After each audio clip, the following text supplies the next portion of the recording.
राजस्थान के भूगोल में आज हम ऑनलाइन क्लास की श्रृंखला में अर्ध शुष्क मैदान पढ़ेंगे। अर्ध शुष्क मैदान के अंतर्गत हम ये जानते हैं कि ये अरावली पर्वत के पश्चिम और रेतीले शुष्क मैदान के मध्य में स्थित है। इस भाग का क्षेत्रफल 75,000 वर्ग किलोमीटर है। अरावली पर्वतमाला के पश्चिमी भाग में लूनी नदी जल प्रवाह ने यह मैदान अवस्थित है। 25 सेंटीमीटर की संपूर्ण समवर्षी रेखा रेतीले मरुस्थलीय तथा अर्ध शुष्क मैदानी भाग को विभाजित करती है। यह प्रदेश आंतरिक प्रवाह क्षेत्र में आता है। इसके अंतर्गत घग्गर नदी इसकी उत्तरी सीमा बनाती है। भौतिक स्वरूप या स्थलाकृतियों की दृष्टि से इस मैदान में उत्तर से दक्षिण की ओर काफ़ी विषमताएं दृष्टिगत होती हैं। उत्तर में घग्गर का मैदान है जहां बालू का स्तूप बिखरे हुए हैं। इसी प्रकार इस भाग को यानी अर्ध शुष्क मरुस्थलीय भाग को विभिन्न प्रकार की विशेषता मिलने के कारण हम इसको 4 विभागों में विभाजित करते हैं, जिनमें प्रथम आता है लूनी बेसिन, दूसरा आता है शेखावटी प्रदेश, तीसरा आता है नागौरी उच्च भूमि और अंतिम है घग्गर का मैदान जो इस प्रदेश के उत्तरी भाग में अवस्थित है। सबसे पहले अब हम इसमें लूनी बेसिन का अध्ययन करेंगे।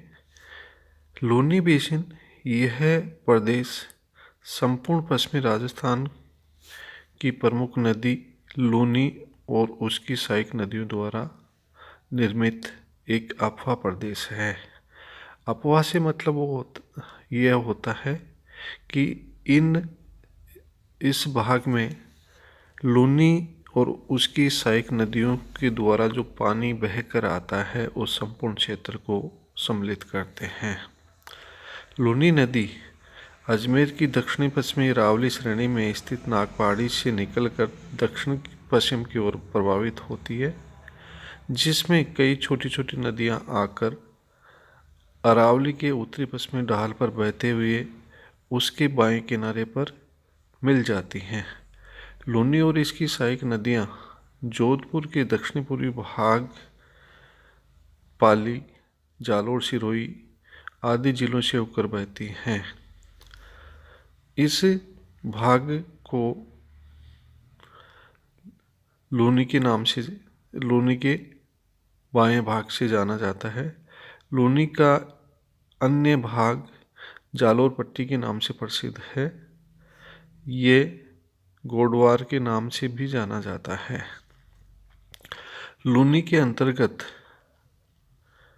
जलग्रहण क्षेत्र में लगभग 34,866 वर्ग किलोमीटर क्षेत्र आता है। लूनी की सहायक नदियाँ जिसमें सूकरी, जोजरी, गुहिया, खारी, बांडी, मिश्री, जवाई हैं तथा ये सभी मौसमी नदियाँ हैं। मौसमी का मतलब यह होता है कि जब वर्षा होती है तब इनमें पानी आता है, बाकी समय ये शुष्क रहती हैं। लूनी नदी का जल बालोतरा तक कठोर आधारी चट्टानों और पहाड़ी अफवाह क्षेत्र में बहने के कारण मीठा है। इसके आगे चलकर ये लवणीय आधारी शैलों, नमक कणों युक्त मृदा तथा मरुस्थलीय प्रदेश में बहने के कारण नमकीन हो जाता है। राजस्थान का समुद्र तल से सबसे कम ऊंचा क्षेत्र सांचौर, जो औसत समुद्र तल से 50 मीटर की ऊंचाई, और बाड़मेर जो बारबासर का नोहर क्षेत्र कहलाता है, जो कच्छ के रन यानी लिटिल रन का ही रूप राजस्थान में विस्तृत है। लूनी बेसिन में प्राचीन चट्टानें अरावली की विस्तारित पहाड़ियों में भी फैली हुई हैं, जिसे जालोर सिवाना की पहाड़ियों के नाम से जाना जाता है।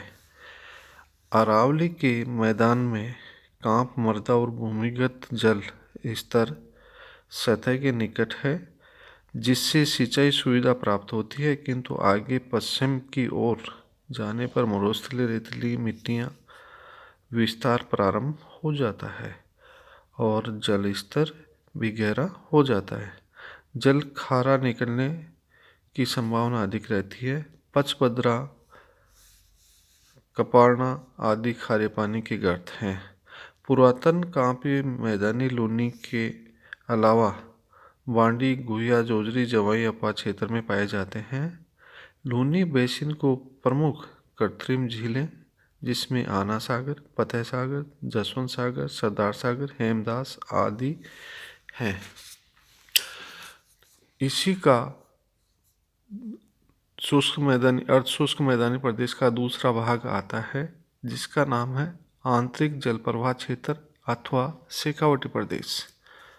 शेखावटी प्रदेश यह संपूर्ण क्षेत्र अंतः प्रवाही क्षेत्र है, जिसके अंतर्गत चूरू, झुंझुनू, सीकर जिले तथा नागौर की उत्तरी पूर्वी भाग सम्मिलित हैं।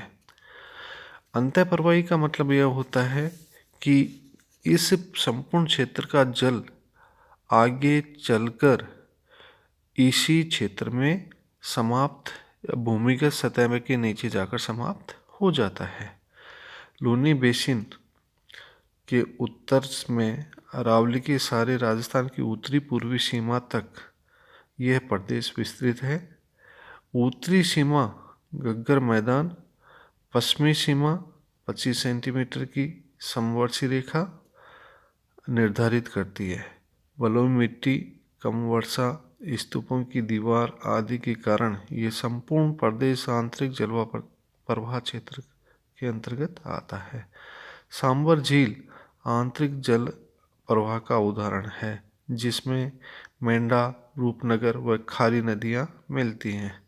यहाँ बरखान बालू स्तूप की अधिकता है। संपूर्ण क्षेत्र बालू का मैदान और बालू का स्तूपों से ढका हुआ है। इस क्षेत्र की एकमात्र नदी कांतली है, जो सीकर और झुंझुनू में बहती हुई अंतः प्रवाही है।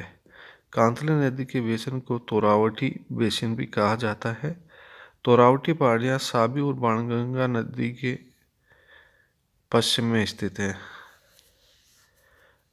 यहाँ पर इस क्षेत्र में जल प्राप्ति के लिए कच्चे और पक्के कुओं का निर्माण किया जाता है, जिनको जोहड़ भी कहते हैं। सांबर झील आंतरिक प्रवाह के अंतर्गत स्थित है, जिसमें मेंढा, खारी, रूपनगर नदियाँ आकर मिलती हैं। मेंढा नदी घाटी में नवीन बालू का स्तूप मिलते हैं। इस प्रदेश की औसत ऊंचाई 450 मीटर है। शेखावटी भूभाग को स्थल आकृति बालू का स्तूपों टीलों द्वारा परिलक्षित होती है।